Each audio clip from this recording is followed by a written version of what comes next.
We are live, guys. Hello everyone, and welcome to our public session with the programmers of the New Center for Research and Practice. The New Center is a para-academic institution that offers cutting-edge seminars on art, philosophy, and the humanities in general. Within it, we run 4 certificate programs, each of them led by one of our programmers. Critical Philosophy is run by Reza Negrestani. Transdisciplinary Studies is run by Jason Mohageg.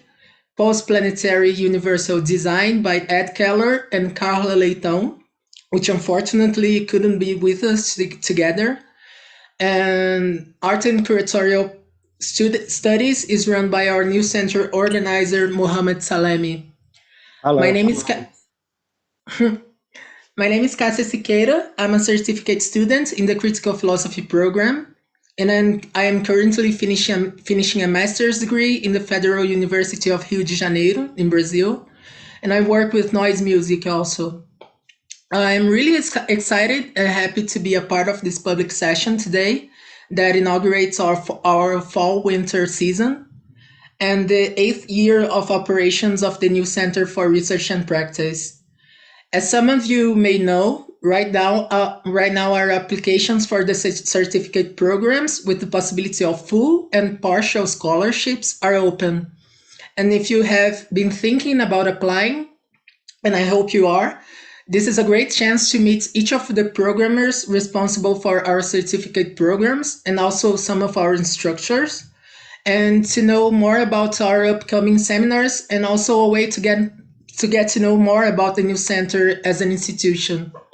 I'll talk briefly about the New Center, which is an international, non-profit higher education institute in the arts, humanities, and sciences, offering graduate and professional development level certificate programs, workshops, seminars, exhibitions, residencies, and conferences in art and curatorial practice, critical philosophy, post-planetary, universal design, and transdisciplinary studies.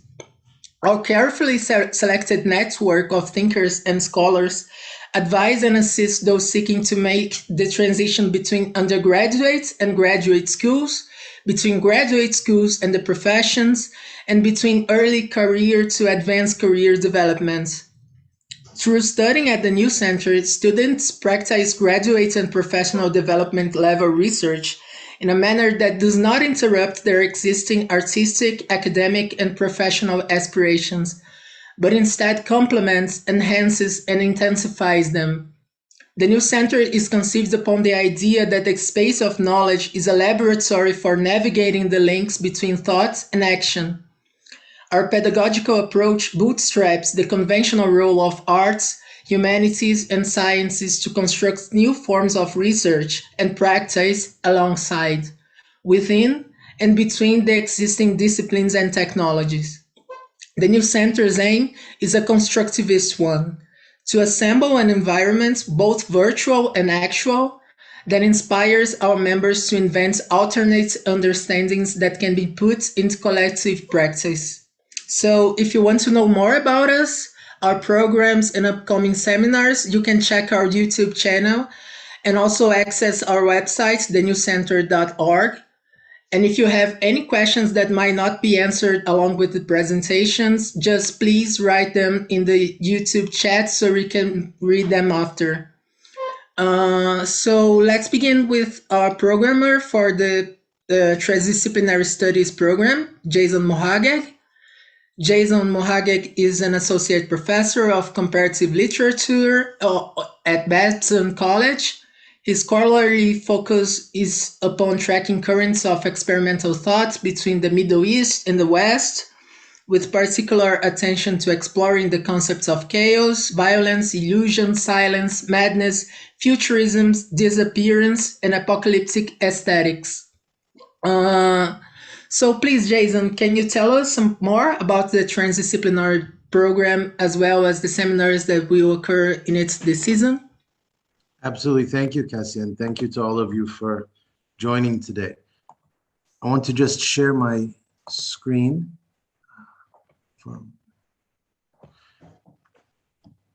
Is this visible to everyone? Excellent. The last time Yes, absolutely.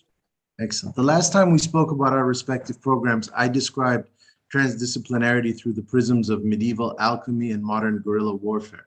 But I also alluded to a certain ancient mythology that I wanted to unravel further today as a looking glass into the transdisciplinary studies program, which is that of Pandora's box.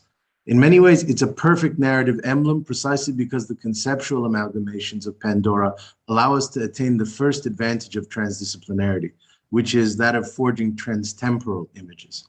So whereas most disciplines follow linear traditions, transdisciplinary thought is able to traverse time barriers, eras, and epochs in a more immanent and fractal way. And the storytelling mechanism of Pandora's box is itself an experiment with dreaming up an object of anarchic simultaneity, meaning one that could simultaneously house the ancient, the futural, the emergent, the recurring, the momentary, and the eternal. Beyond that, the box is also a transspatial vessel that shatters the dichotomies of the open and the closed, the inside and the outside, while also smuggling otherworldly conspiracies into the material registers of the earth. So it comes down from divine stratospheres to the most terrestrial plane, and it's unlocked by human touch. So this is what the box embodies. So according to the most standard version of the myth, Pandora is the first human woman constructed by the artisan or blacksmith god. And her name, many people might not know, means the all-gifted one, which is itself a transdisciplinary or trans-existential insignia, since the legend describes this really intricate process wherein each god in the Greek pantheon collaborated to give her one particular gift. These include the abilities of craft, deception, emotional sensitivity, grace, shamelessness, and other features which combine to make her a walking assemblage of skills and powers. And her husband, a lot of people don't know, is the lesser known Epiphemius, whose name literally means hindsight, which implies that he's a foolish figure who's bound to always understand events in their aftermath or too late. And he's the Titan brother of Prometheus, whose name means foresight. Now, what's essential to note here for our purposes is that these brothers are ancient gods who were the designers of creation itself. So that's what we now call world forming or world building. Right? They're agents of visceral artifice. And Pandora is then handed the famous box, which is intended as a direct punishment against Prometheus for stealing the secret of fire for the human race. And she's entrusted to become the wife of Prometheus's brother, and she'll ultimately find herself, as we know, tempted to raise the lid, and that becomes the vengeance of the theft of the sacred element. So from this we ascertain, I just wanted to give this backdrop, because from this we ascertain that the box itself is a transphenomenological device. It's called literally in the Greek, the holder of countless plagues. It fuses the domains of nature and technology into an evil wish or burst.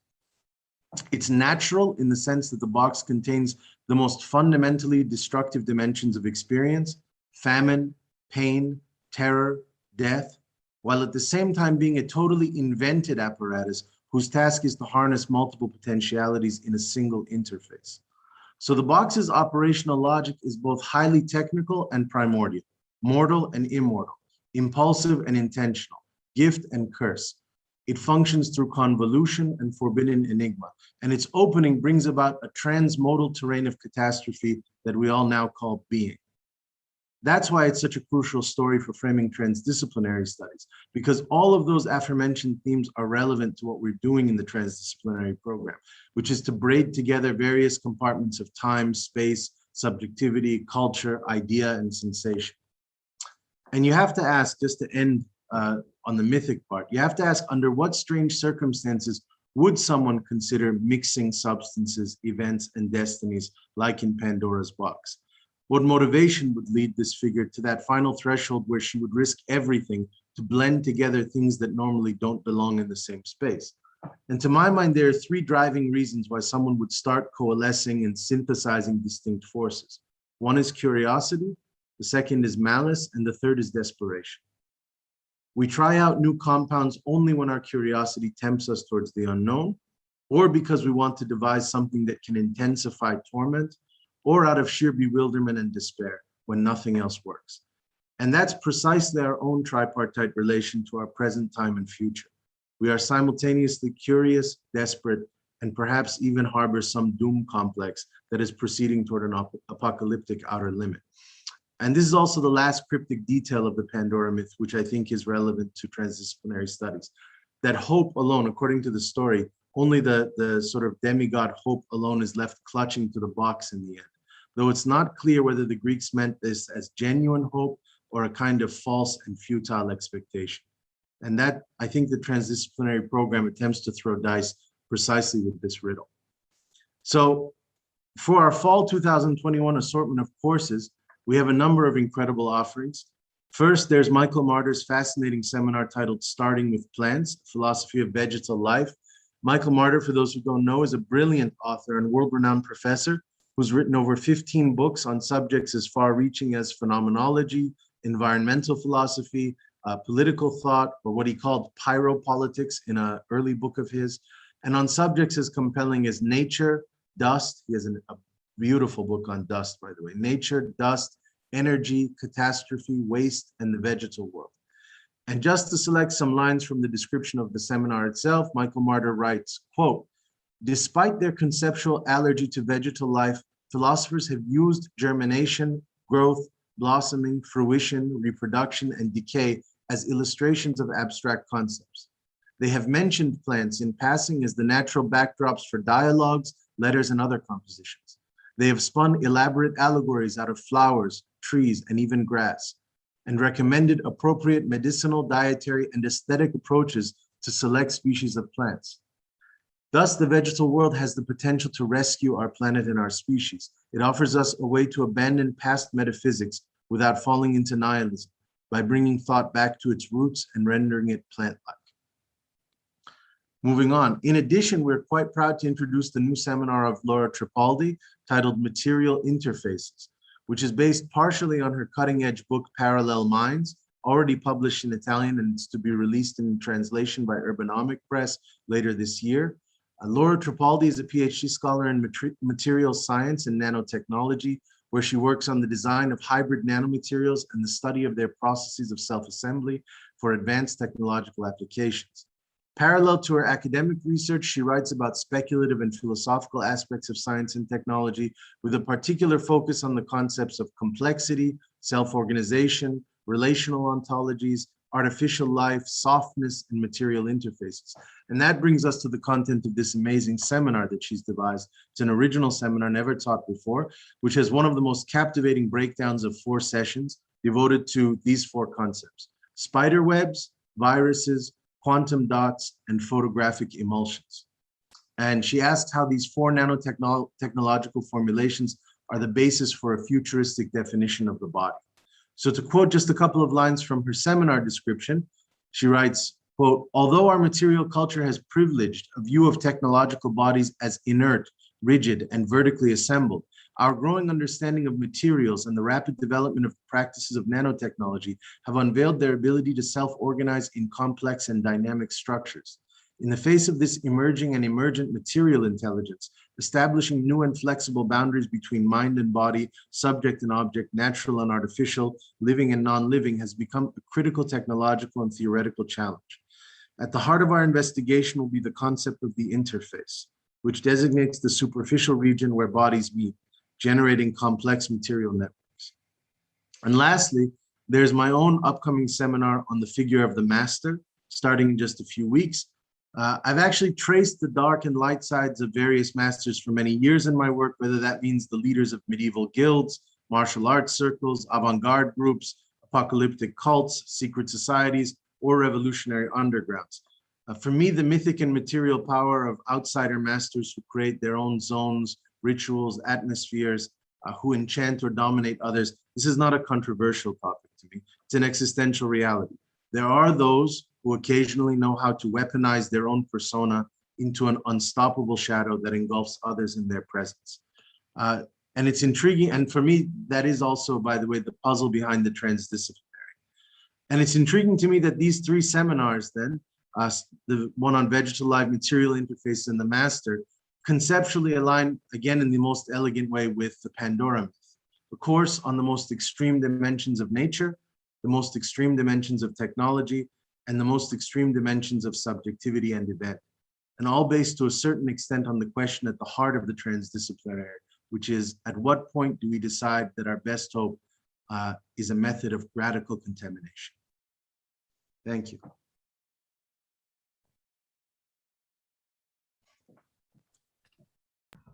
Thank you very much, Jason. Unfortunately, we don't have any of the instructors of the program, Transdisciplinary program, here with us today. So I think we should move on to the Critical Philosophy program with Reza Negrestani. Reza Negrestani is a philosopher. He has contributed extensively to journals and anthologies and lectured at numerous international universities and institutes. His current philosophical project is focused on rationalist universalism, beginning with the evolution of the modern system of knowledge and advancing toward contemporary philosophies of rationalism, their procedures as well as their demands for special forms of human conduct. He's the author of Cyclonopedia, Intelligence and Spirit, and the forthcoming Abducting the Outsides, to be published by MIT Press and distributed by Urbanomic. So please, Reza, take the way. Thank you very much, Garcia. Hello, everyone. I will be very brief, precisely because Reza, I got a joke. Are you becoming a robot or what's going on? Because you're slowly becoming a machine, right? I was saying that I will be very brief because some of our instructors are here today. I will give the mic to them so they can actually, introduce their courses far better than me. Those people who are familiar with the critical philosophy program, since I have I don't know how many years is that Mohammed knows that I have been taking control of. Almost it was mid 2017, but really officially we announced it in like the beginning of 18. Yes. So since then I have tried to mold the critical philosophy program like a good benevolent tyrant. I'm proud of myself at doing so.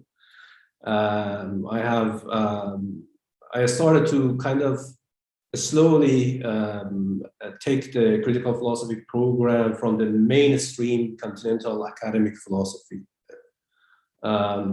pushing it more toward a certain kind of vision of philosophy, which I would say the generic synthetic philosophy, that does not distinguish between analytic and continental traditions, but also back to the foundations, kind of like a neo-Kantian slogan of back to the foundations, in the sense that philosophy for me is a discipline or a system of mindcraft that, as I have always said, never closes its circle of revenge, its circle of conceptual revenge.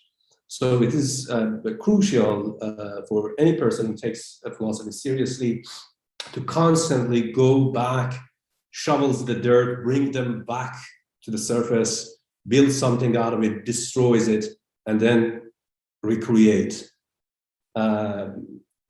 This sort of vision of philosophy I have implemented by inviting some of the best instructors, some of the best philosophers of our time, but not just philosophers, people who can contribute to philosophy from other disciplines, such as cyberneticians, computer scientists, mathematicians, so on and so forth.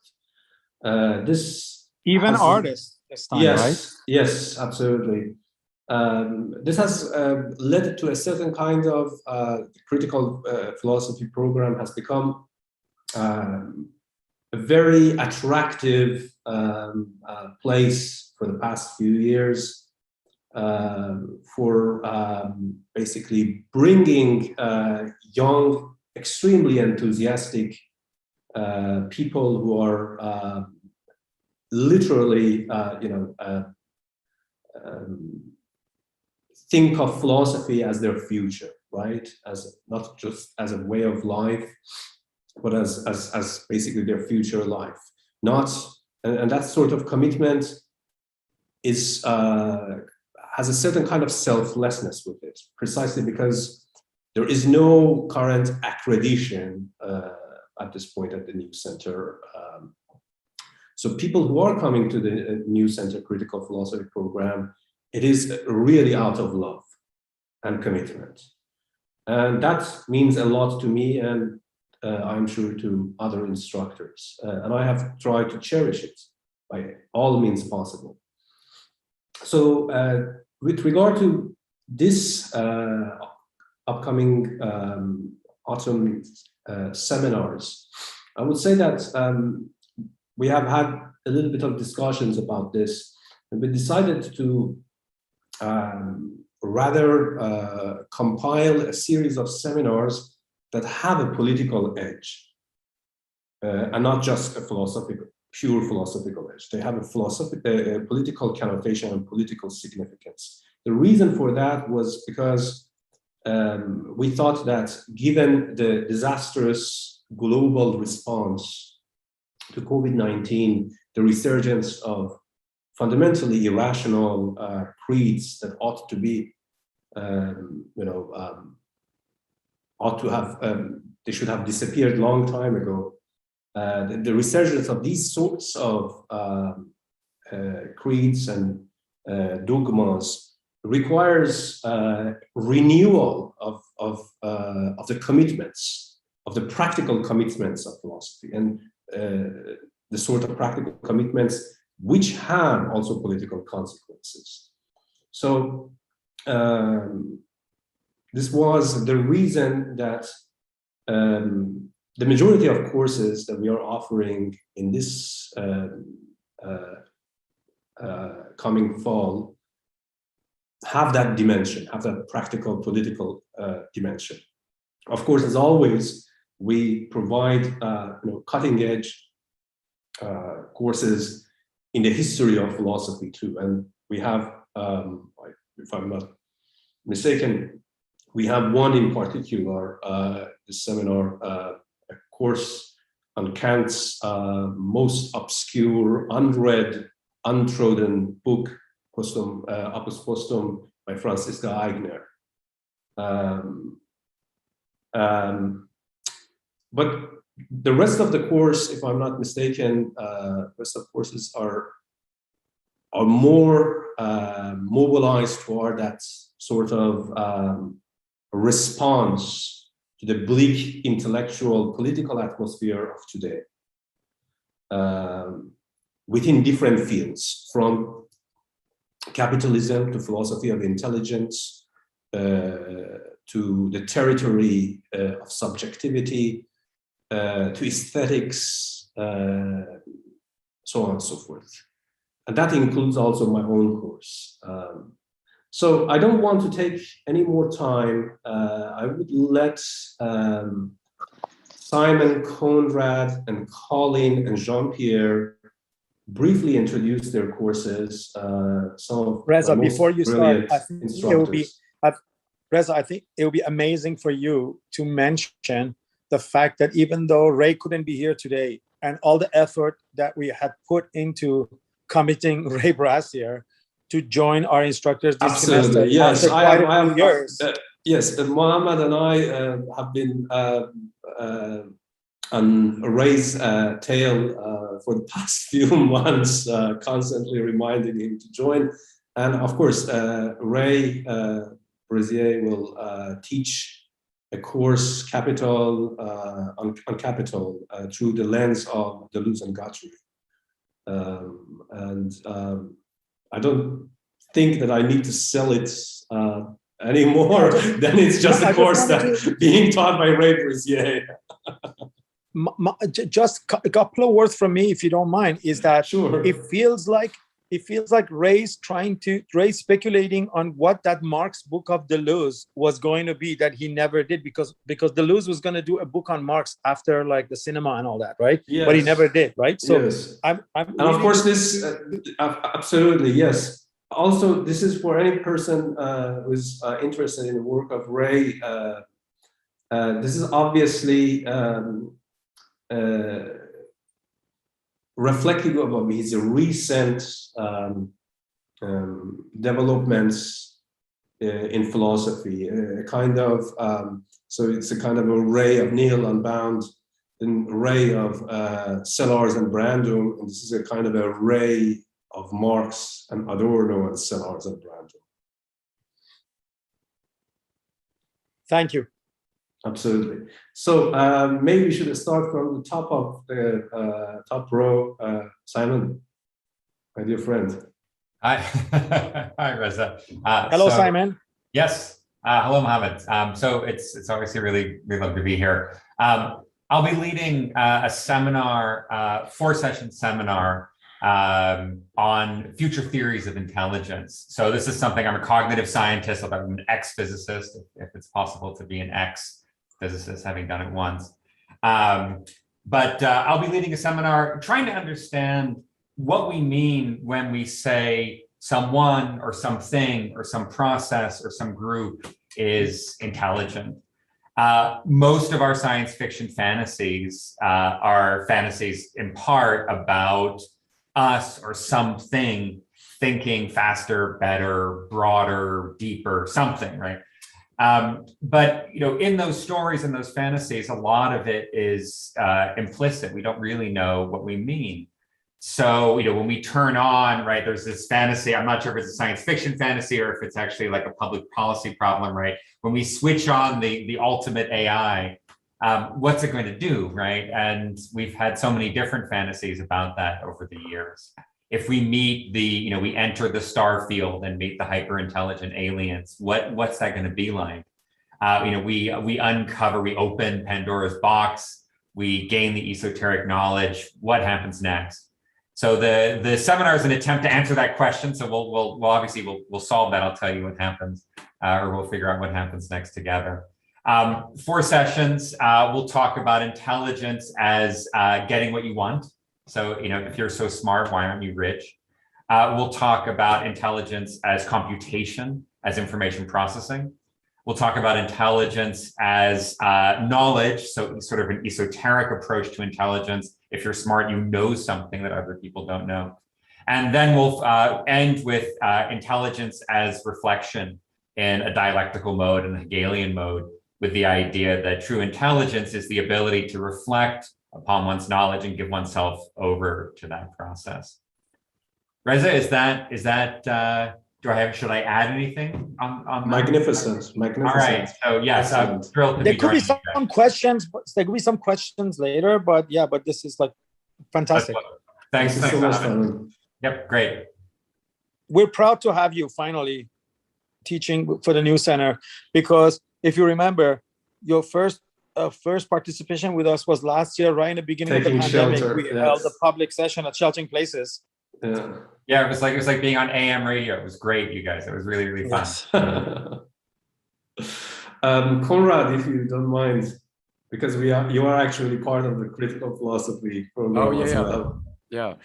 First of all, I just want to say I'm very, very flattered to have the opportunity to teach at an institution that contains such personalities as Reza, Jason, and Mohammed. Also, that it's it's very satisfying for me on a personal level to be commencing here alongside Mike Watson and Francesca Agner, both of whom I've worked with and known in the past. So it really is. I thank you very much for that opportunity.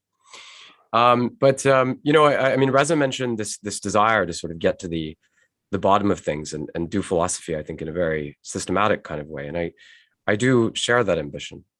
And I think one thing that, it's very interesting to me, the sort of chronology. You were talking about, this tremendous political change now we have with COVID and all of this.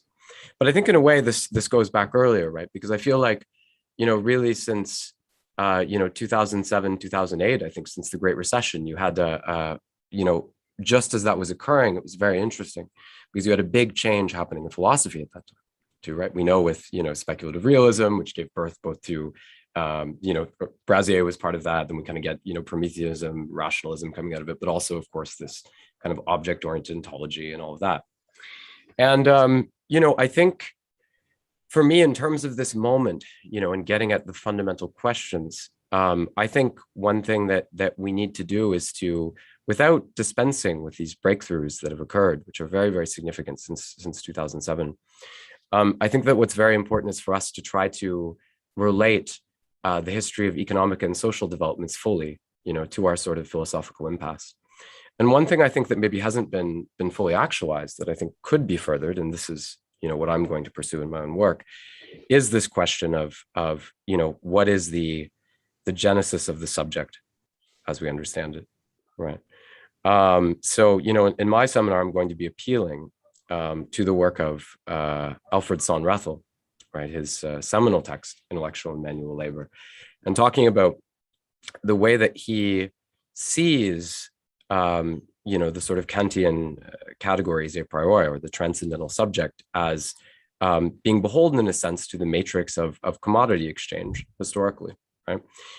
So, if you look at Kant's take on sort of Euclidean geometry, right, he doesn't really differentiate between physical space and conceptual space in a sense. And Sohnrethel's point, and I just give this as an example, would be that, if you look at the history of geometry, it has a very, very tangible social origin, right? Rope stretching in ancient Egypt, right, through to, Euclid, right, and sort of the lubrication of commerce in ancient Athens.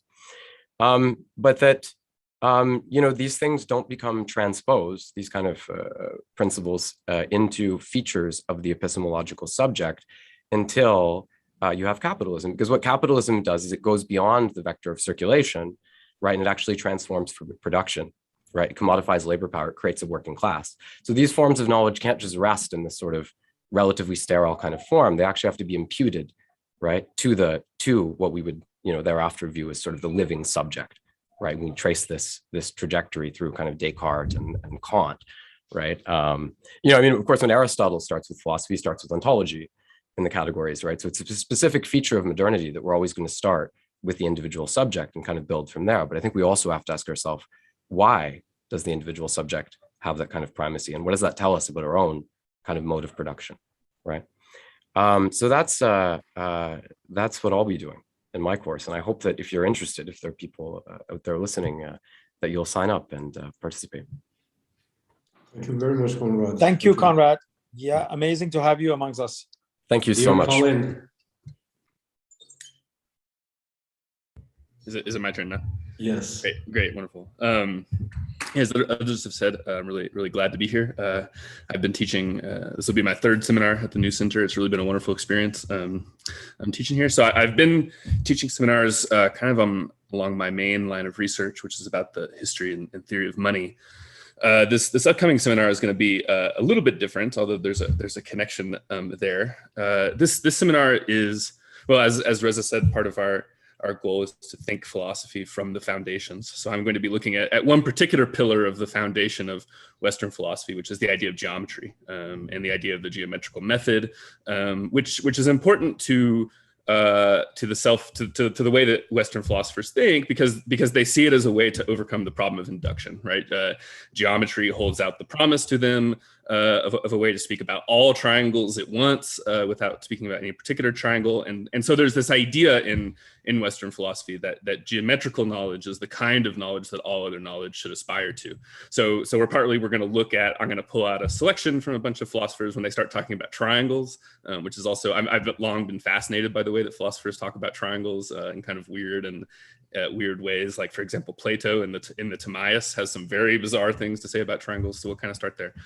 But one reason that this matters and is interesting to me is that one place in our contemporary thinking that we still see the appeal to the geometrical method is in economics. Economics really, if you understand the methodology of the discipline, its appeals to rigor is an appeal to geometrical proof. And it's interesting that economics works this way.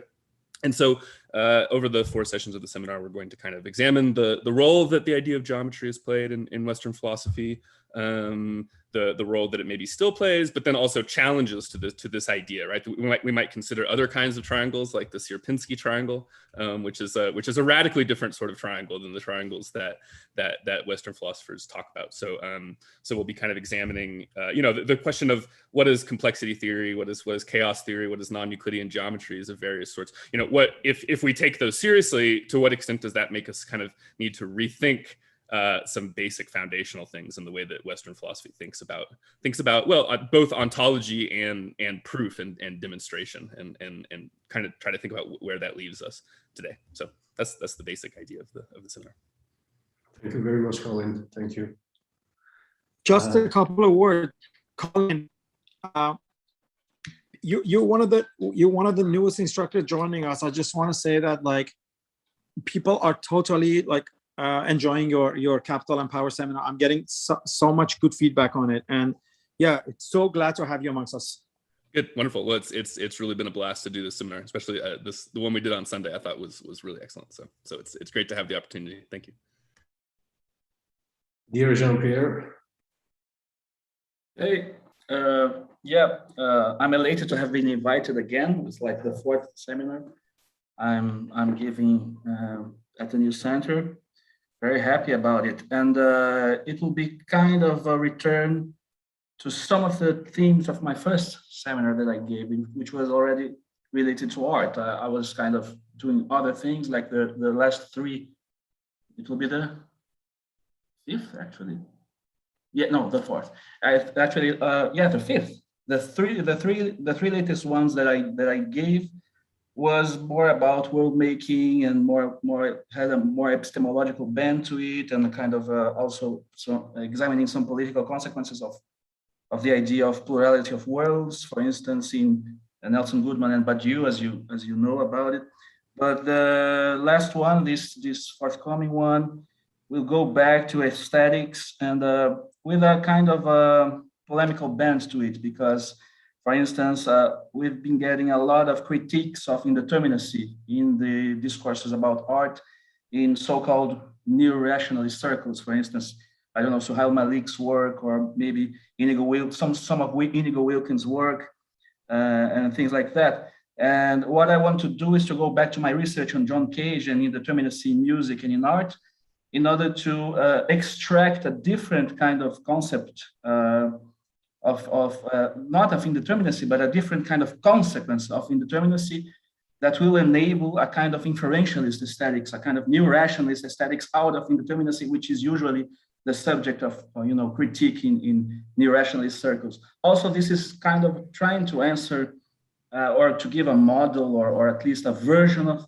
a kind of neo-rationalist aesthetics that people are always asking about. There's no neo-rationalist aesthetics, what's going on? So actually, this is also, there's a polemical bent and a constructive bent, which has to do with this, what would be an inferentialist aesthetic thinking. And the title of the course is The Great Unlearning, which is also a nod to a quote by Reza that I used in the summary, in the abstract, about revolution being the continuous unlearning of slavery, right? Which has to do with this inferentialist philosophy of language that I want to develop in the course, related to a certain kind of practice. Because if you understand, for instance, in the ontology of artwork, that the artwork is a kind of abstraction that is instituted by a kind of wiring diagram of actions.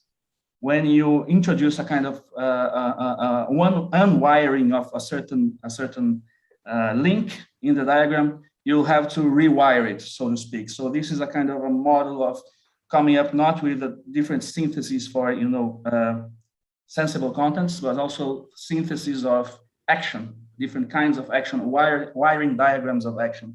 So this has also some consequences regarding the concepts of abstraction in the social world and things like that.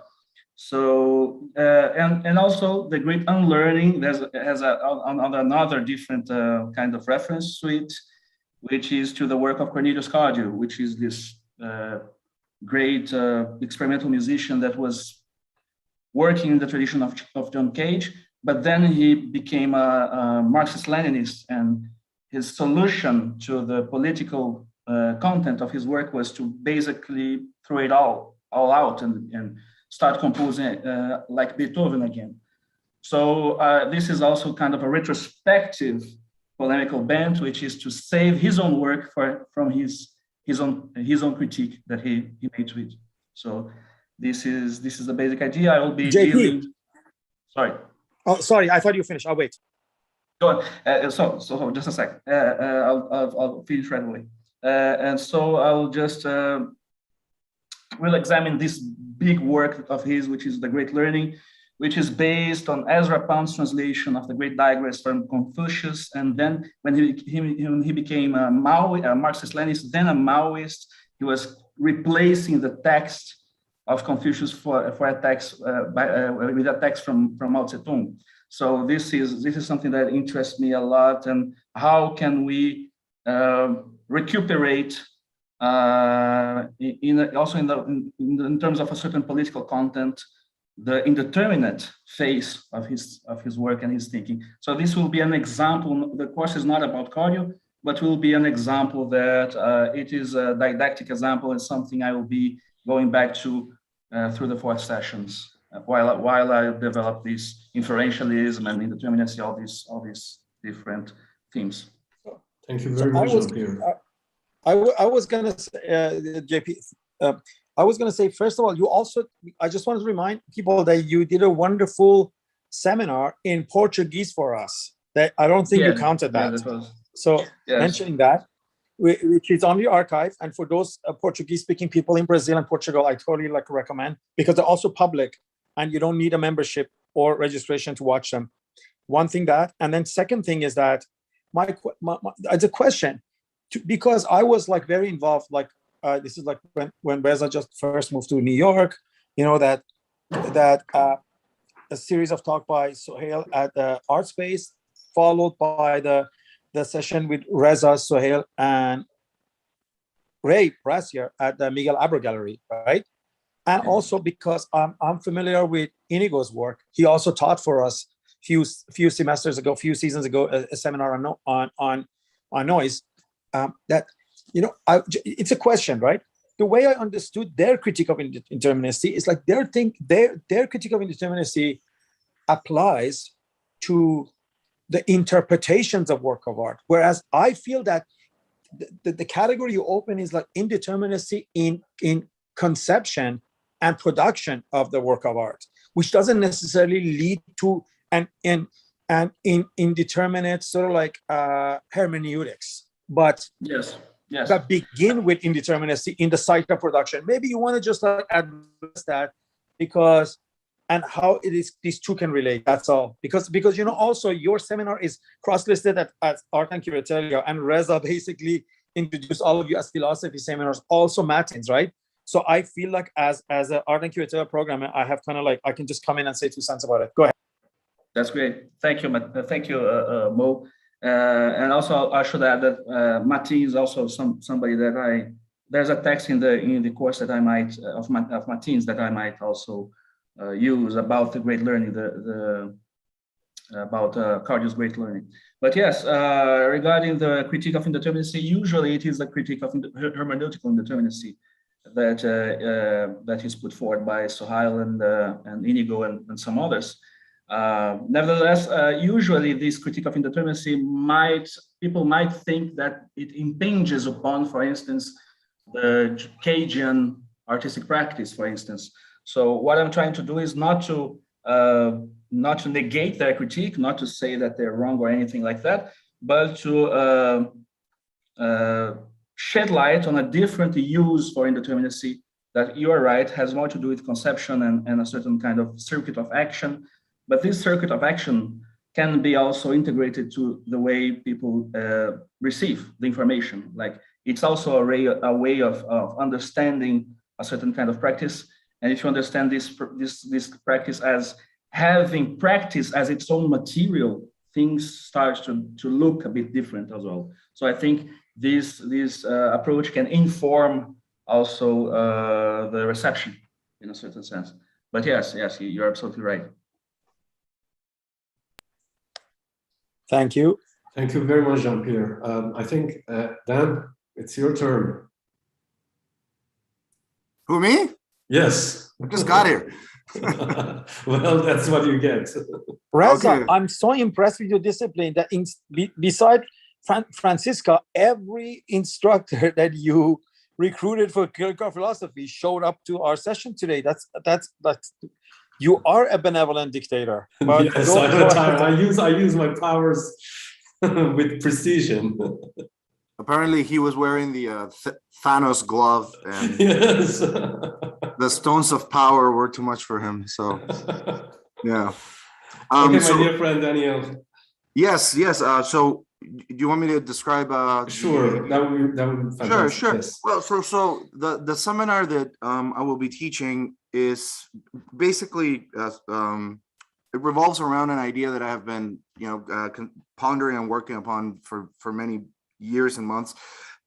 Lately, it has acquired particular vigor, which is trying to understand the relationship between the structuralist and the structural realist approaches in contemporary philosophy, not only in the philosophy of science, where generally structural realism is couched most popularly, following from the work of John Worrell in the late 80s, but also looking more broadly at how it is that specific understandings of the concept of structure become pivotal for revamped versions of the materialist thesis. And one of the things that I've been trying to understand more closely is how it is that both continental and analytic philosophy and throughout the 20th century pursue new forms of materialism by precisely looking at new possibilities through the concept of structure.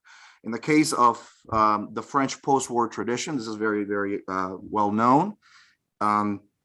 Structuralism in its application in the social sciences becomes a lever through which many philosophers then try to rekindle the valences of dialectical materialism, but also to take the insights, for example, from Bergsonism and vitalism into a properly structuralist register or structural materialist register. In the analytic tradition, on the other hand, as I already mentioned, we have this downstream tradition. Oh, apologies. Excuse me, sorry. In the other tradition, give me a second. I actually, yes, in the analytic tradition, following from the work of Worrell, the structural realist strategy was considered to be a possible answer or solution to the perceived epistemological limitations, potential skeptical conclusions, relativistic conclusions that were oftentimes associated to follow from the work of Kuhn and others. In other words, the whole idea that, that since science is in a sort of quote unquote periodic movement between just its normal functioning and then these abrupt paradigm shifts that however, do not admit of anything robust like a notion of progress to be couched out in epistemological terms. Well, maybe we can actually couch out a notion of scientific progress by looking at preservation of formal structure. This was Worrell's idea, and of course it became widely popular after, and many philosophers have pursued novel metaphysical and epistemological models following from this incipient insight. But a little bit more broadly, it is very clear that this idea of trying to look at mathematical structure as the key to pursue either a new quote unquote realist methodology in the philosophy of science or something like that, and a structuralist sort of appropriation from the social sciences that shoots out this kind of new materialistic ontology or whatever, is also connected to a very age-old question, which I have also been exploring in previous seminars, specifically in the seminar that was devoted to the nature of the subject and the subject of nature, which concerns the relationship between Platonism and naturalism, right? Which in most, if you take a Introduction to Philosophy 101, usually these two things are put as opposite paradigms, where Platonism roughly will mean something like the reification of ideal structures, the forms, and some two worlds hypothesis, whereas naturalism has something to do with, a kind of crude empiricism that accepts, first of all, the priority of concrete particulars in the sensible world and so on, or the perceptible world in any case. But it's clear that for Plato, if already for Plato, the whole idea of what can be called Platonism is that the structure of reality in its deeper forms, of the invariant forms of reality, are precisely mathematically tractable. And it is geometry first that does it. And he says in the Republic already, we are lacking a science of motion, and something that, of course, we would only get in the modern period. So one of the things I'm trying to understand is how it is that there is a kind of short circuit between Platonism and naturalism that occurs precisely through the concept of structure. Because it's no longer that we oppose these abstract idealities that are coming from mathematics to the natural world, but on the other hand, that the mathematical structures become the lever to understand the natural world. That nature as such is understood as mathematically structured. So all of a sudden the distinction becomes blurry or difficult to adjudicate, right? Because it turns out that to be a naturalist in the modern sense, or in the robust sense, requires that you be somehow of a Platonist. And this involves precisely reifying or ontologically inflating the concept of structure. And this finally, the last thing I'll say about this is that, well, I mean, we will be reading, texts from these two traditions, the French post-war tradition, the analytic post-war tradition, all the way from texts from James Ladyman, Stephen French, and also looking at the, sorry, I just got a, naturalism is Platonism because physicists are right. That's actually, so that's a thesis actually that Simon just wrote this in the chat. That's a thesis that I am interested in exploring myself, right? And trying to see at the extremes, things like, for example, Lawrence Puntel's structural systematics, which is an attempt to reconstitute the valences of systematic dialectical philosophy, maybe not dialectical in the case of Puntel, but the ambitions of modern philosophy in its systematic scope within precisely the range of something like a structural realist hypothesis, which of course he does in his great work Structure and Being. And I know that Reza has also been influenced or informed in his own work by this trajectory. So in any case, that's what I'm trying to do, and yeah. So magnificent. Thank you so much, Dan. Thank you very much. Thank you, Dan. You also receive rave reviews with every seminar, just like everybody else. But yeah, thank you for being part of a critical philosophy program.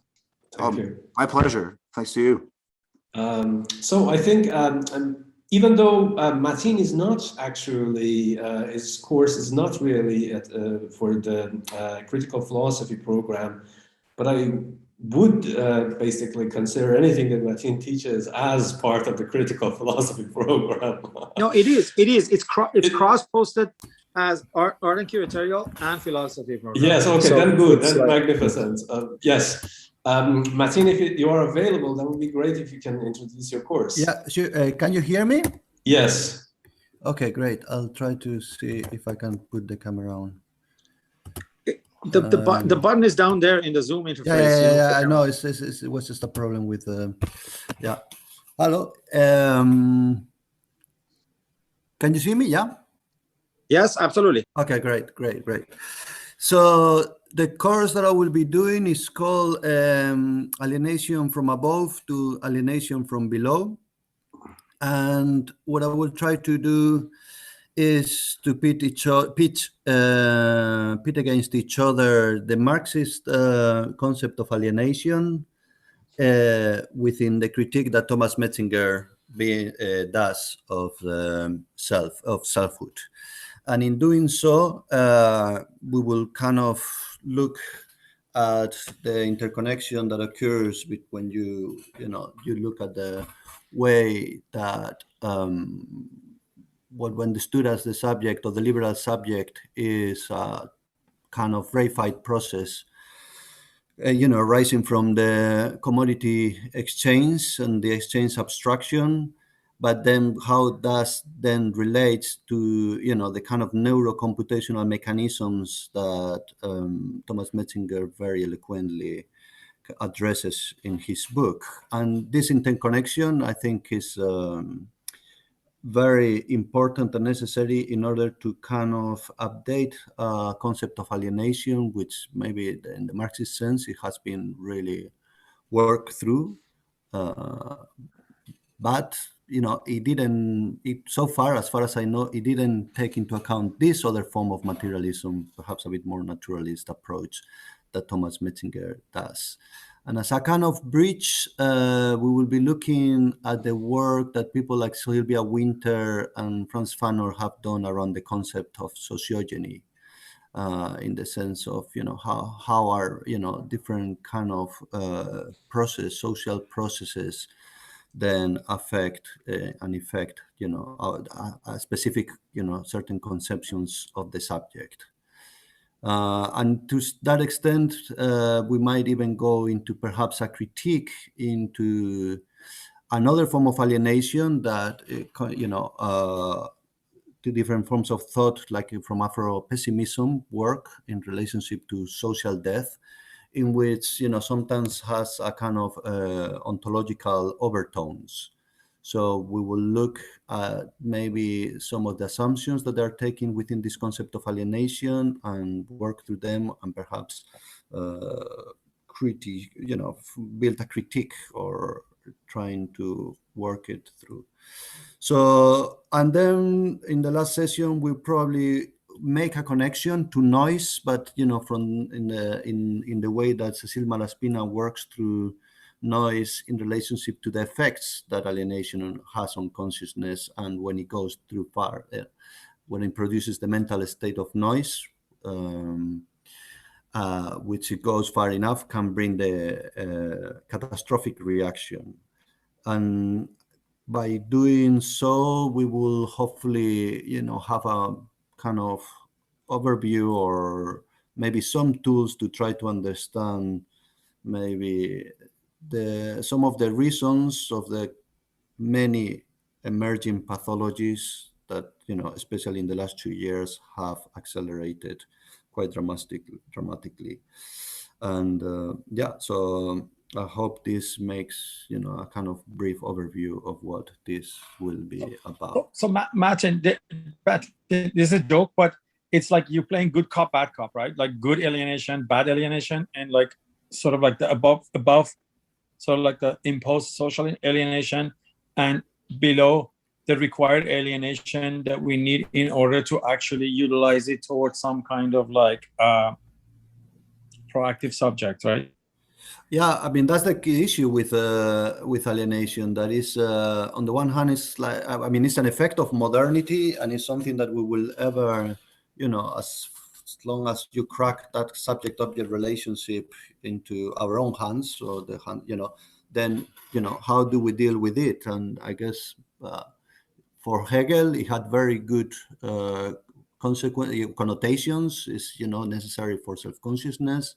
But Marx really brought into the game, you know, how in our own self-reproduction, you know, we generate forms of alienation that, you know, it takes away from us, you know, our own capacity for self-reproduction. So then, you know, it's through some, you know, if you gain some forms of agency in alienation, maybe you start to at the very least acknowledge, you know, the forms of structural alienation that we are subjected to. So yeah, so I guess there will be maybe a form of critique to maybe positive forms of alienation that in the last 8 years have been kind of maybe seen as a forms of empowerment. You know, I'm thinking of the Xenofeminist Manifesto.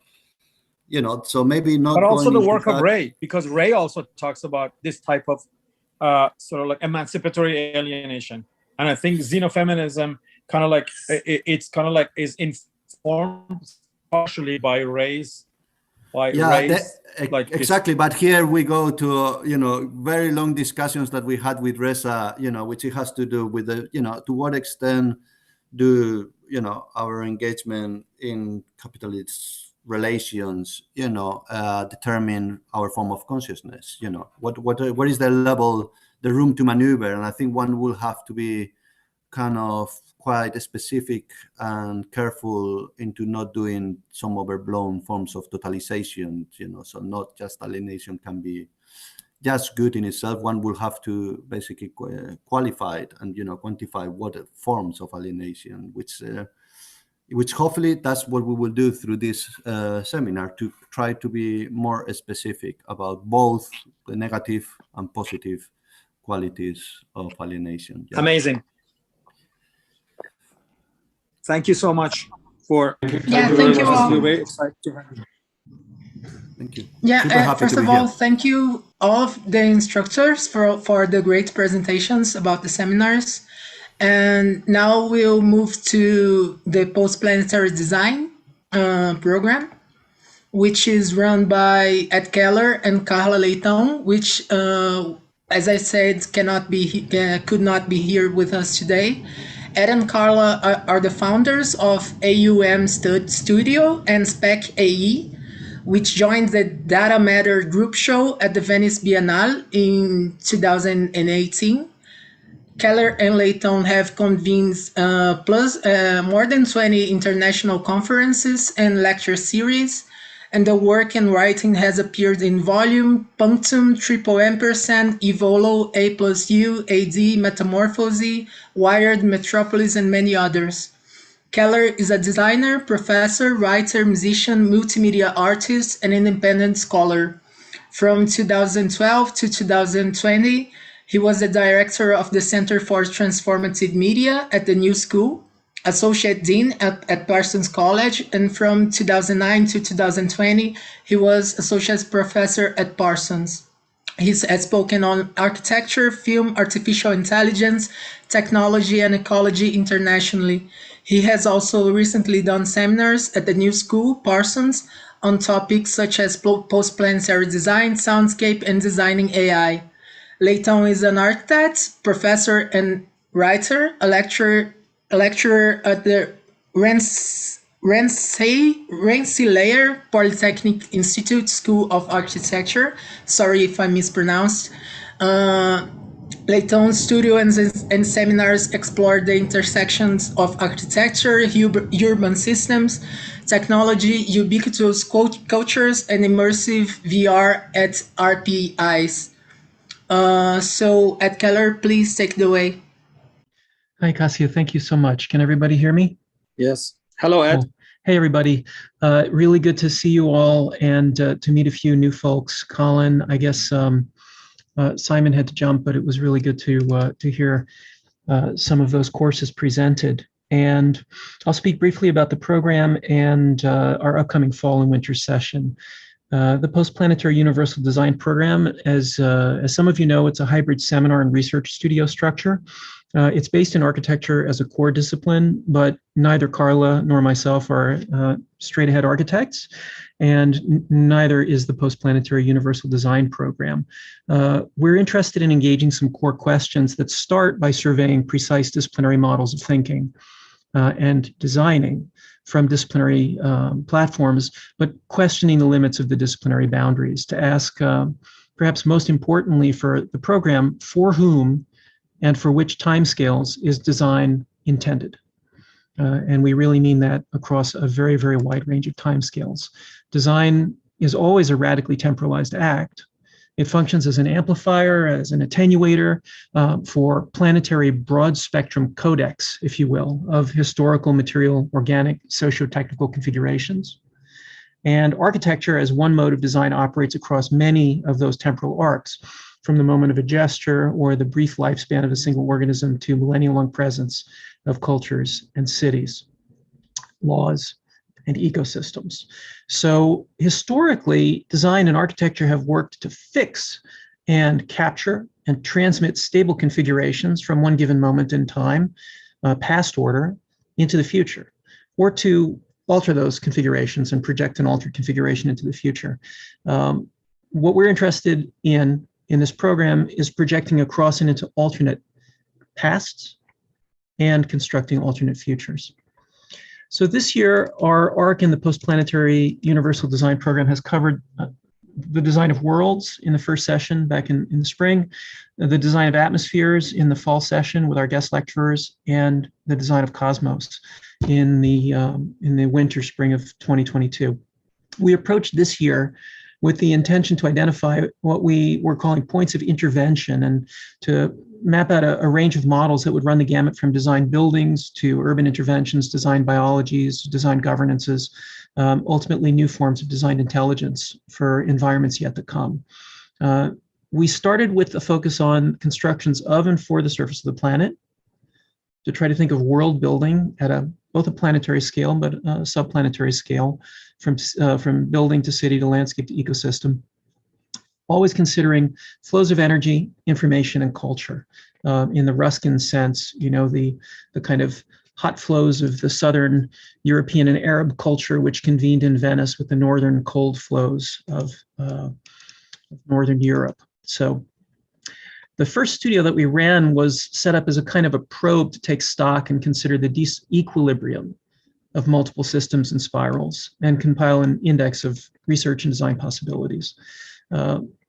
Architecture, again, as a starting point, would say that its conception of itself as a discipline has depended for many centuries on a model of the artificial in relationship to the natural. And the primal human action would be, do you create a bonfire in the forest, or do you harvest the wood and build a hut? Of course, as Fernandez Galeano has pointed out in his book, Fire and Memory, either action is an architectural action from a certain point of view in terms of their relationship to entropic systems, projections across different temporal arcs, consumption of energy, and excess.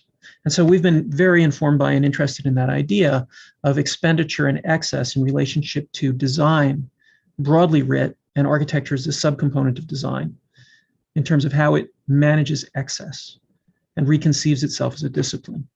So we think of the negative entropies, bye-bye, Reza, the negative entropies of design. And our contemporary models of the world, and this is where we try to take on some specific themes in post-planetary universal design, contemporary models of the world would deploy an alternative to the dialectic of the conservation of energy or the expenditure of energy, perhaps what we could call a next nature, a third nature within which all disciplines could operate. And so this was informing both the studio that we taught in the spring, the World Studio, also the programmed ontologies workshop that was taught by Ezio Blazzetti and Danielle Willems. And in their programmed ontology seminar, they focused on the creation of adaptive algorithmic systems and coded worlds. As they put it, the organizational and spatial characteristics of algorithmic procedures, mapping interactions between an ecology of algorithmic logics and data sets and the study of the entropy in generative phase spaces. And so those were some of the themes that we covered in the spring. For the fall and winter, we will have 2 sessions, the Atmospheres course, which is 4 guest lectures, and the Studio 2 Cosmos course in February. In the Atmospheres course, what we're interested in is adapting from Nandita Biswas-Malanthe's beautiful text on the science fiction novel Dune. We're interested in what Nandita has called gestural ecologies. And we're bridging that to non-standard and planetary computation and cognition. So the kind of brief for this lecture series in the fall is as follows. We're interested in positioning it as a survey of a radically expanded concept of envelope, as buffer, as threshold, as strata, as layer, medium, shell, and background, which reaches from the surface of our planet or from the surface of any body, any agent, where relations are embedded from bodies to ecosystems to landscapes to river systems that extend out into atmospheres, hydrodynamics, global networks of information flow, onward to the immediate near outer space of our planet, and the way that our planet itself, through different models of atmosphere, interfaces with its general context. So what we want to do is generate paradigms and models for design thinking that are better suited to the tightly interlocked yet vaporous stratifications of the situation that we're in right now at this moment in history. The planet is a networked material, organic, informational, energetic system. And what we're looking for in the Atmospheres provocation is to find a conceptual model that better plugs into or engages these superimposed circulatory systems that link bodies from the smallest scale to the largest scale. And also connect back to some redefinition of nature. The ecosphere understood perfectly superimposed with the technosphere, not making a distinction between either.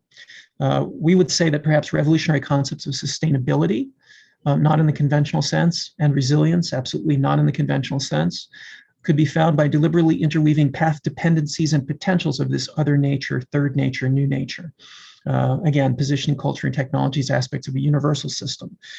Culture and technology simply emerging as complex systems at the basin of attraction that we find ourselves in at this point in the gravity well on our planet. So we have 4 invited guests to take up this challenge, this provocation. Stephen Shaviro, Nandita Biswas-Malanthe, Elise Hunchuk, and Amanda Beach. And each of them will speak through their work in the context of atmospheres from gestural ecologies to non-standard and planetary cognition.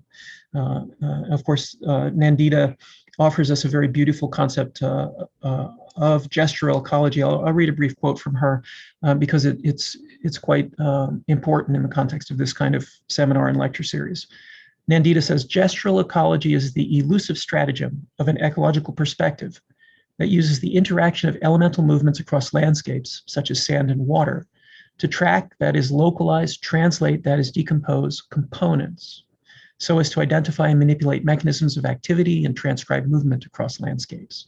Ecological notation, or gestural diagrammatology, thus becomes an interventionist science. Now, of course, Nandita is writing about Frank Herbert's novel Dune, the science fiction novel, which is also a very interesting piece on deep ecologies, the overlap between the evolution of certain subspecies forms of human cognition and the building of pedagogical systems and linguistic systems, religious systems and cultural systems that are all oriented towards a planetary scale of operation. So I think that, of course, is why Nandita was fascinated with that particular example, Herbert's novel, and it's quite precisely why we're fascinated, Carla and myself, with that same set of themes. So that's the fall lecture series seminar. And then in the spring, we'll have Studio 2 Cosmos.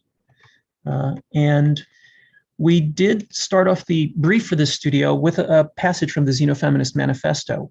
Their closing quote, in affirming a future untethered to the repetition of the present, we militate for ampliative capacities, spaces of freedom with a richer geometry than the aisle, the assembly line, and the feed, new affordances of perception and action, unblinkered by naturalized identities.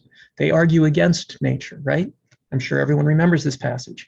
Nature, they say, shall no longer be a refuge of injustice in the name of feminism, or a basis for any political justification whatsoever. If nature is unjust, change nature.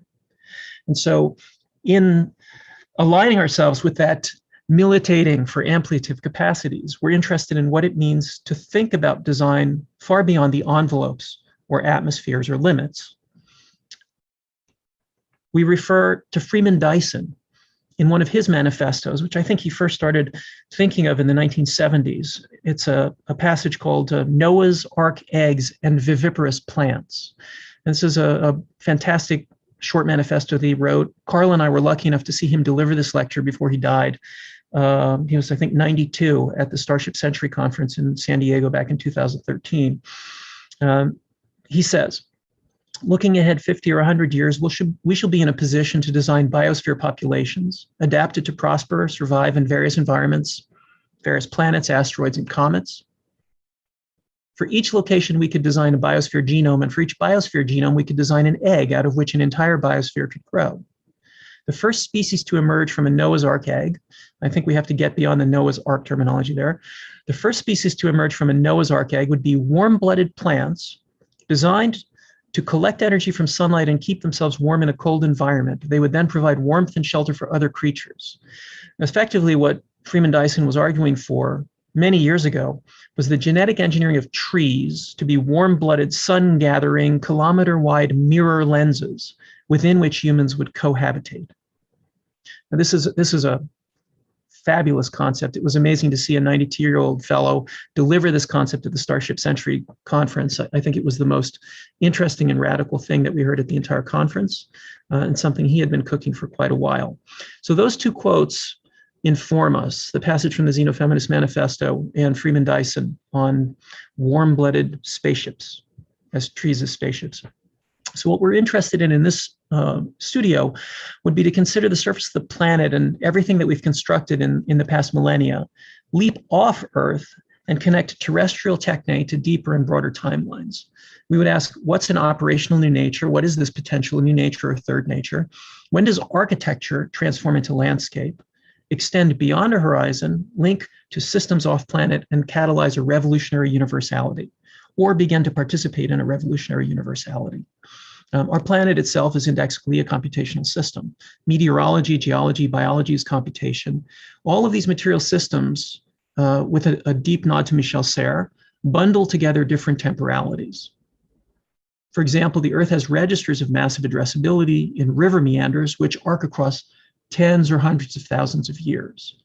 And this begs the question, where and how might material systems have a kind of cognitive performance or computational capacity? And what kinds of information processing takes place? how can we as designers access those information flows and those energy flows? So part of this Research Studios project would be to map and identify the bodies constituted by such cosmologically scaled and cosmopolitically operative forces. What cosmopolitics is constituted by a planet's thinking? Of course, we have to acknowledge the work of people like Lem in this. It crosses many scales from the atomic to the galactic, and a key design outcome of the studio would be then to choose certain scales to operate at and formulate research summaries or initial propositions for the design of bodies with novel cosmopolitical potential. What would we choose to design to catalyze a new nature, to participate in or launch a new set of universalist politics? Would it be a new law of physics, a new legal system writ across the cosmos, a planetary infrastructure that would guarantee food and shelter for all citizens on Earth, much like Super Studio's continuous surface project from the early 1970s? Is it for informational systems, biological systems? Is it the design of a new cognitive architecture? And so these are some of the questions that we'll take on in this research studio. And again, I've mentioned Lem. I can mention Cixin Liu, the three-body problem here as well. We can take key lessons away from their work in Lem's His Master's Voice or Cixin Liu's three-body problem. In each of those works, the author considers a truly universalist set of axioms and motivations which would drive a civilization to design not only for its own survival, but for the survival of its planet, its solar system, and even for the emergence and propagation of life across a future universe, which is one of the potential storylines in Lem's His Master's Voice. And so while each of these questions operates at a universalist scale, we bring them back to Earth and we turn our eyes to the sky and the ground simultaneously. What systems on our planet should be conserved? What do we operate upon as designers? As Nandita says, what gestural ecologies can we deploy to work as designers of our planet and for the planet? So again, a universalist notion of planetary ethics is called for. And in 1949, as some of you will be familiar, Aldo Leopold pointed this out in Sand County Almanac in his writings on conservation and ecology. Leopold said, land then is not merely soil, it's a fountain of energy flowing through a circuit of soils, plants, and animals. Food chains are the living channels which conduct energy upward. Death and decay return it to the soil. The circuit is not closed. Some energy dissipated in decay, some added by absorption from the air, some stored in soils, peats, long-lived forests, but it is a sustained circuit, like a slowly augmented revolving fund of life. There's always a net loss by downhill wash, but this is normally small and offset by the decay of rocks. And again, if you're not familiar with Leopold's writing, the scope of temporal thinking in the writing is fantastic. And so this informs us in a search for, once again, something like a universalist notion of planetary ethics and gestural ecologies. It sets the ethical and moral foundations for a universalist land ethic. And what we hope to do in this lecture series, the Atmosphere series in the fall, and the Research Studio seminar in the spring, is to extrapolate to the cosmological scale, at the very least in respect to Leopold's awareness that our planet's ethics themselves, their capacities to affect and be affected, were produced by universal principles. So the key question we ask in that is, how do we as humans, designers, situate any project in a larger universalist frame?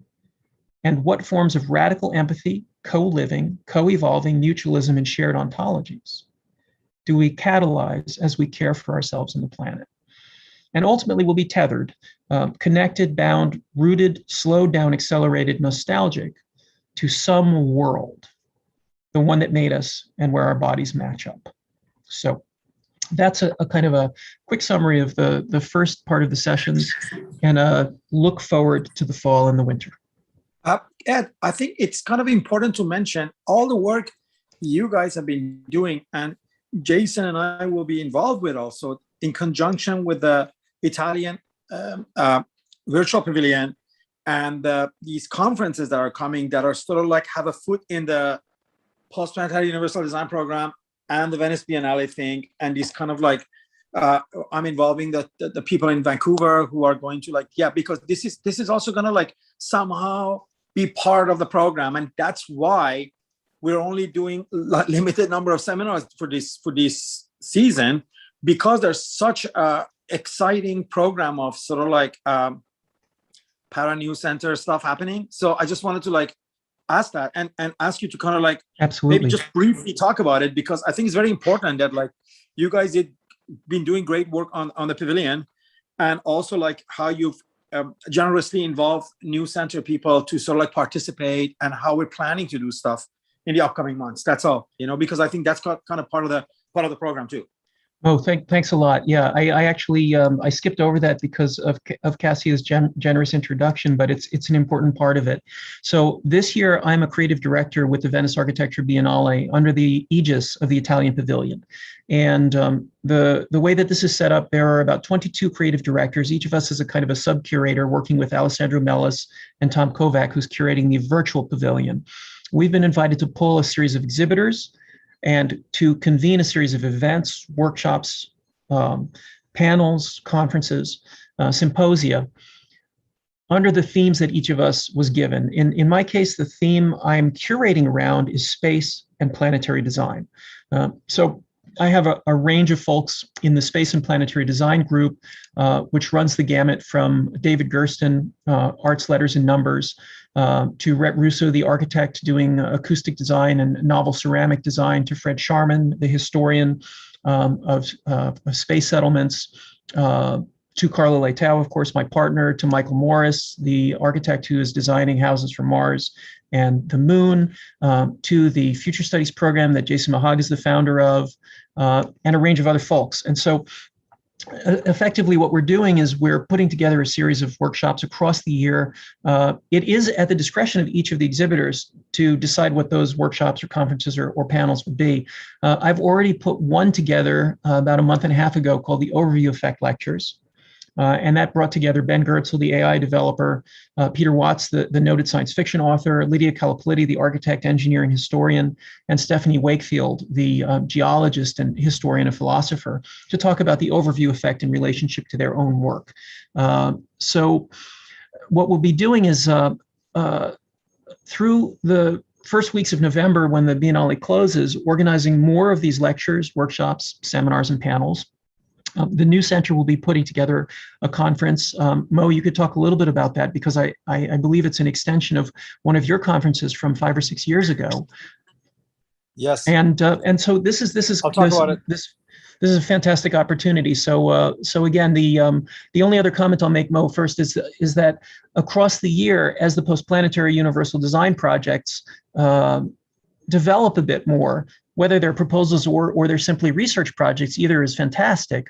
There will be an opportunity to present these in a kind of a public forum under the aegis of the Italian Pavilion at the Biennale.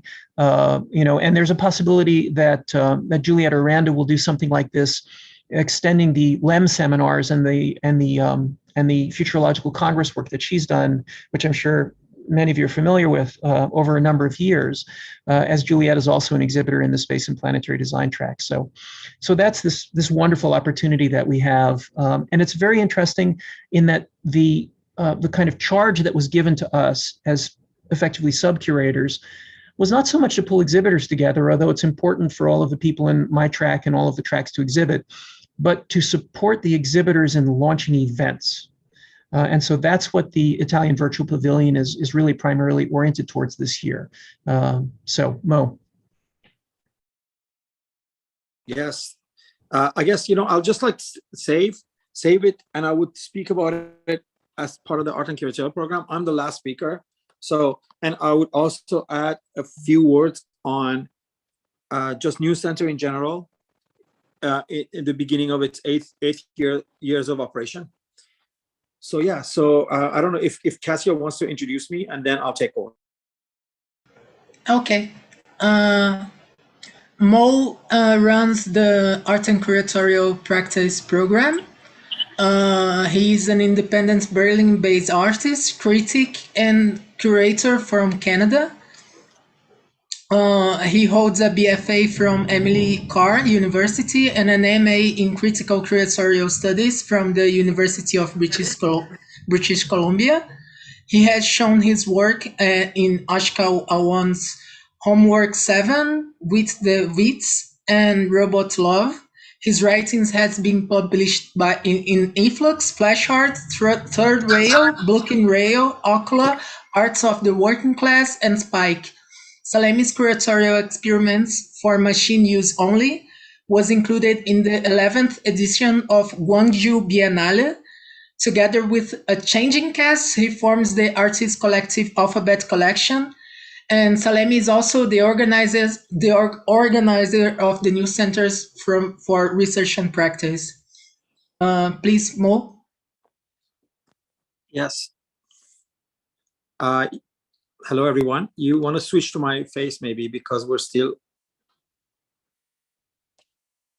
we still get you. You maybe if you turn on the camera. Yes, that's it. It's my fault. Yes. Okay. So I think you're still the main screen, but yes. No? Okay. I see you, Mo. I see you. Okay, awesome.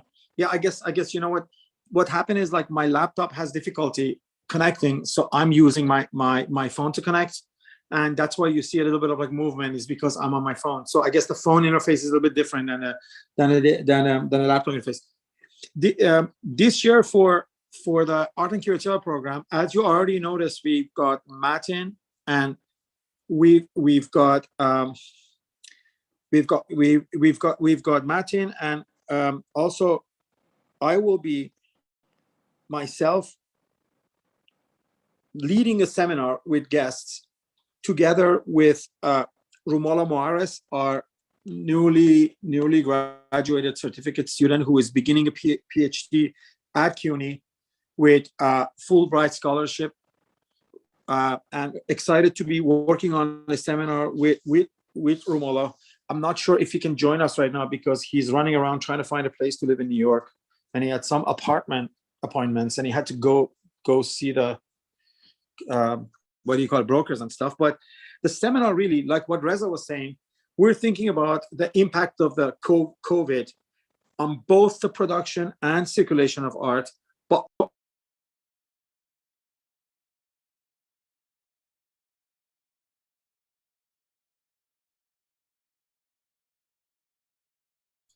You're muted, Mohammed.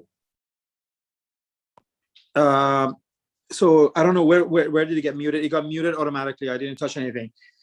Basically, we're looking at the impact of COVID on the production and circulation of contemporary art, at the same time on how this condition of isolation has led to changes in our collective and subjective experience of perception, by looking into sort of like how our involvement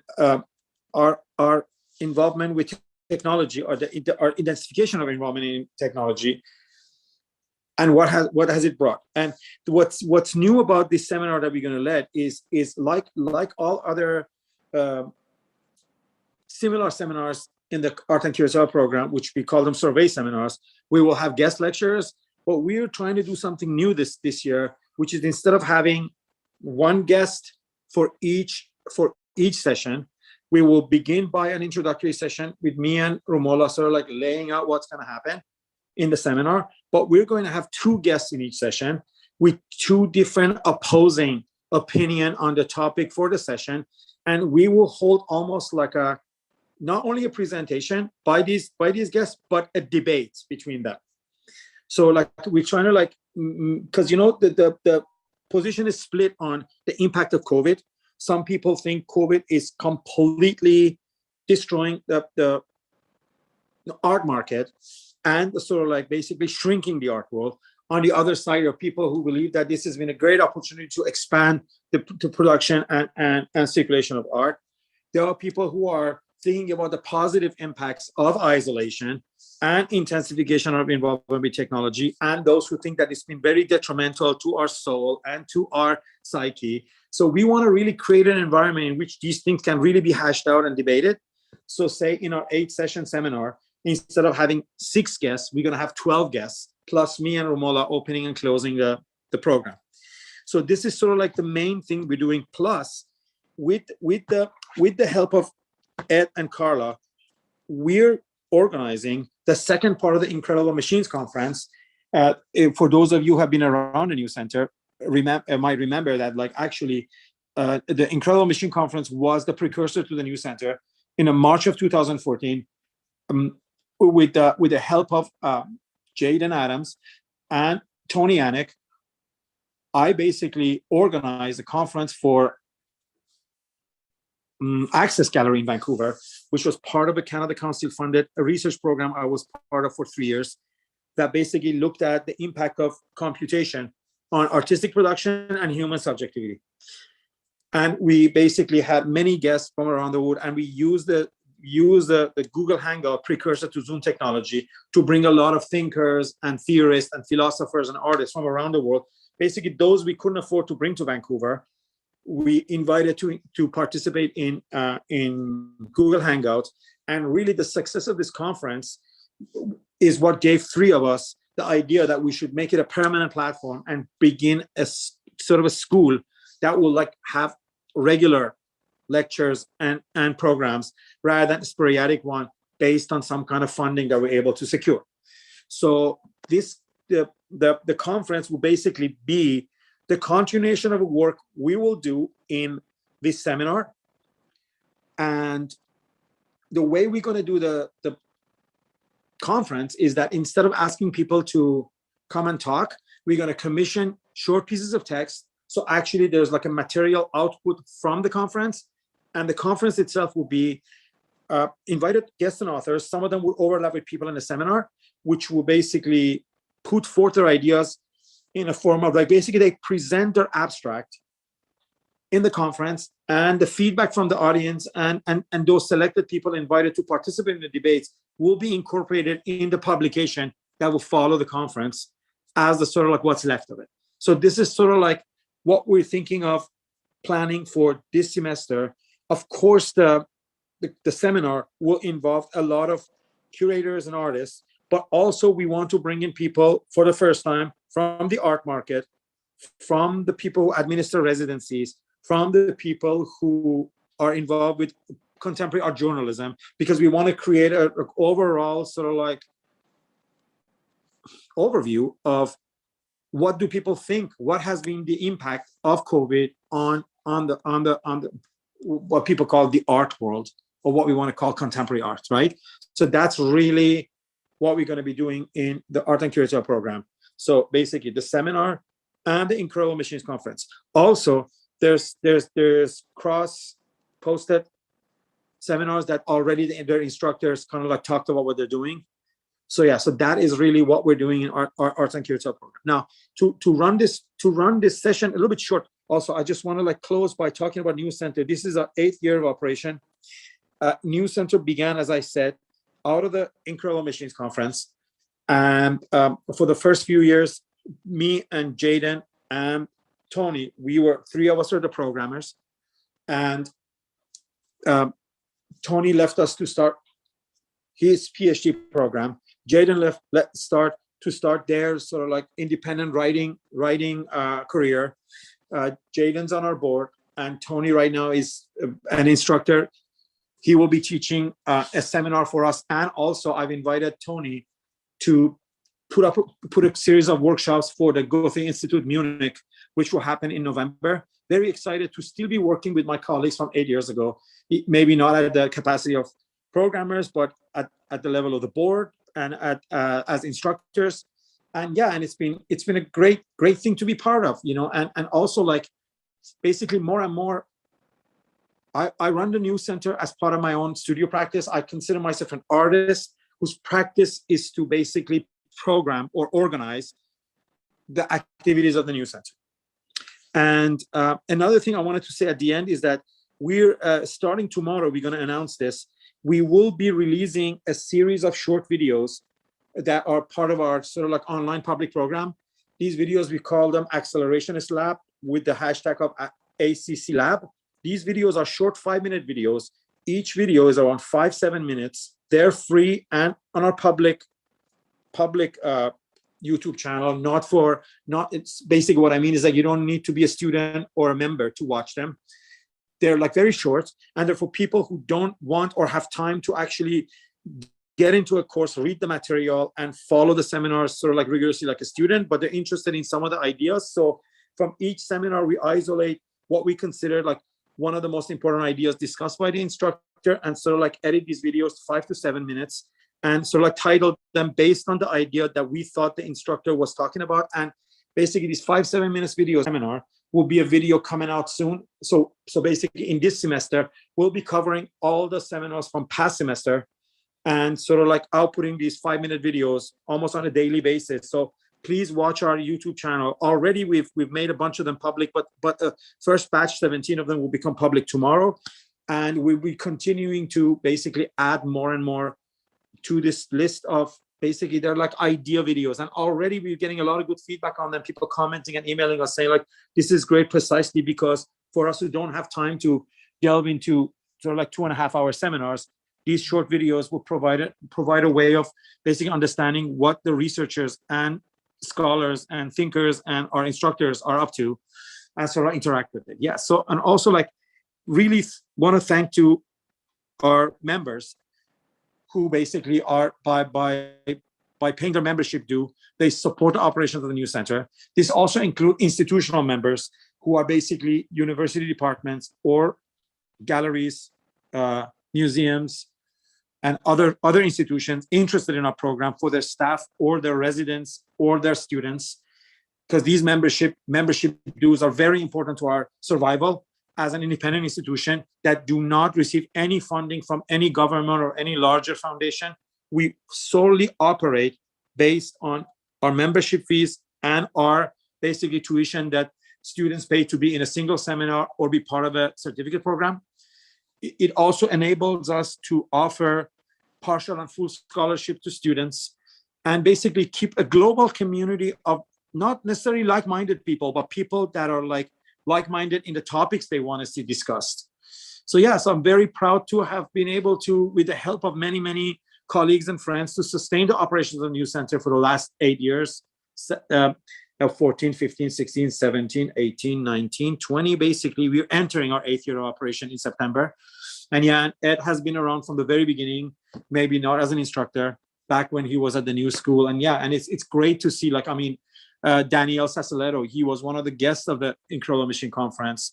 He came down to Vancouver and gave a lecture. And I just remember when he was doing his paper, the head of my department, Kathy Suslov, and the head of the program, Scott Watson, they were sitting next to me on each side. And 5 minutes into Daniel's speech, they just looked at me and said, this guy will be a very famous philosopher later. And I was just like, how do you know that? And they said, we just see it in his like ideas, his style of presentation, and sort of like the confidence that he has in his ideas, but also the kind of critical and rational distance that he has with his subject matter. And I was like, amazing. And like, yeah, so, and Reza, who was also like a keynote at the conference, Amanda Beach, who presented from California, and many number of people who have basically were teaching at the new center in the first year or second year, 14, 15, 16, and now they've moved on to their tenure track jobs or their full professorship or other jobs, which doesn't really let them teach for us right now, but they're all in our archive. And yeah, so it's been great. And